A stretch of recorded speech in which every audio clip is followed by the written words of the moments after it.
Yes, ndakuramukije amahoro y'Imana abane nawe nshuti mukundwa wahisemwo gukwirikirana ibiganiro bya Promesse TV. Ndaguha ikaze ndakwifuriza kumererwa neza muri iyi ntango y'ukwezi ukwezi kwa gatatu. N'ukwezi kwiza, ukwezi abantu benshi bagomba kuraba umusaruro wabo aho ugeze. Ndakwifurije rero ukwezi kwiza.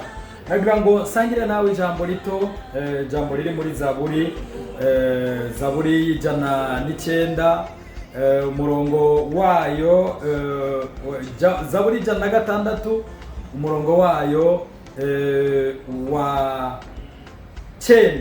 Nuko rero kuri umurongo ngo ikankamira ikiyaga,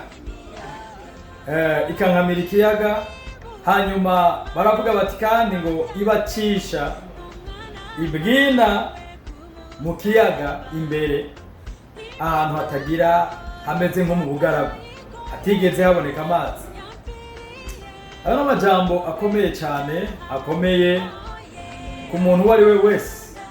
N'amajambo ahambaye, n'amajambo kandi y'ukwizerwa, n'amajambo afise inkomezi zidasanzwe. Ndakwifuriza kuyumva kugira ngo nawe agiye ico agufashije, kuko Imana yo mwijuru muri uku kwezi iriteguye gukankamira ikiyaga kiri ku bugingo bwawe. Kumbe burya ikiyaga kirafise amatwi, n'ubukene burafise amatwi. Ingwara kandi zirafise amatwi, ibi mitwaro nayo kandi irafise amatwi. Ndakwifuriza ngo uyu munsi dutangwe ku kwezi kwa gatatu, Imana ikankamire ikiyaga kiri ku bugingo bwawe, Imana ikankamire ikiyaga kiri ku buzima bwawe, ihindure byinshi mu bugingo bwawe, ikwiyereke, igushoboze, ikugendeshe mu nzira nziza, igukure mu nzira y'amatope, ariko ikujane mu nzira nziza, inzira y'ubushobozi. Uhawe umugisha n'uhoraho Imana yo mwijuru. Uku kwezi kwa gatatu uze ukubera ukwezi kw'amahoro, uze ukubera ukwezi ko kumererwa neza, uze ukubera ukwezi kudasanzwe mu yandi mezi yose.